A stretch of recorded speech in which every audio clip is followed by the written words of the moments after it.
What's going on, guys? I'm back. Sorry for the long delay. I apologize, life get at me, but I'm here. So, welcome. This is your first time. This is Critical Conviction. If you're a subscriber, I appreciate you. Welcome back. If you're not a subscriber, do me a favor. Hit that subscribe button for me. I appreciate that. Today's topic, why does God allow bad things to happen to good people? Let's get started.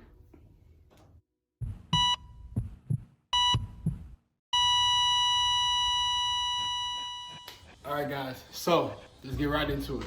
Why does God allow bad things to happen to good people? Okay, so if you are a believer, I'm sure you've heard this question before. You may not know how to answer it without contradicting yourself or not being as equipped in your Bible as you should. So there's a few things we have to go over before we address that. According to the Christian worldview and the scriptures that we define as the Bible, there is no such thing as a good person. Now, why is that? Well, in order to define something as good, you need something that's absolute or objective. Now, the only thing I can think of that is objective is God. Why? Because He is the standard of what we define as good. Are there some people in life that we would consider maybe more moral than others? Sure. But in the eyes of God, there is no such thing as a good person because we're all sinners. We're all liars. Some of us have cheated. Some of us have stolen. Some of us have been with someone we weren't supposed to sexually.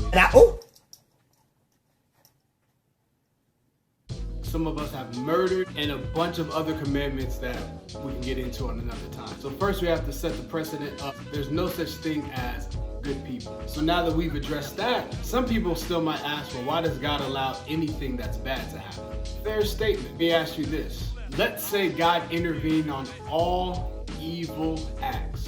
I mean, everything from killing to raping women and children to anything else you can think of that we would consider immoral or bad. If He were to intervene on all of those things, some people would still say, well, He must not be the God of the Bible because He doesn't give us free will. So you see how sometimes this topic can leave you in between a rock and a hard place? Now, how can you answer that? It's simple. God does give us free will. Now, what you choose to do with that free will is a whole nother situation.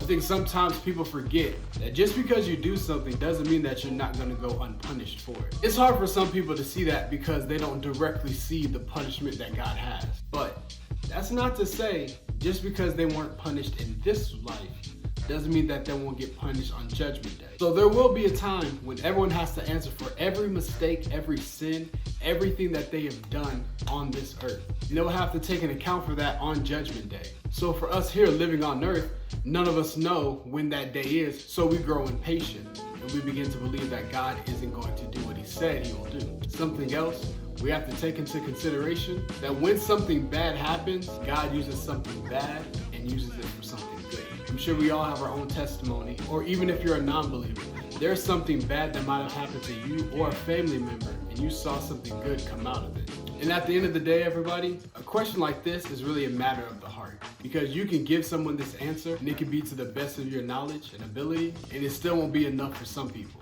And that's okay. Our jobs as Christians isn't to convince everybody that we're right. Our job is to show that Yahweh is not a God of contradiction. When He says something, He says it. He stands by it. He doesn't change or waver. He's consistent. Some people aren't going to like your answer, and that's okay. Some people aren't going to like this answer, and that's okay. But hopefully somebody watching this video will now be better equipped to answer that question. Hopefully somebody watching this video can now understand a little bit more of the God of the Bible. All right, everybody, that's my time for today. Do me a favor, like, comment, share, subscribe to Critical Conviction on YouTube. Thanks, y'all. Have a good one.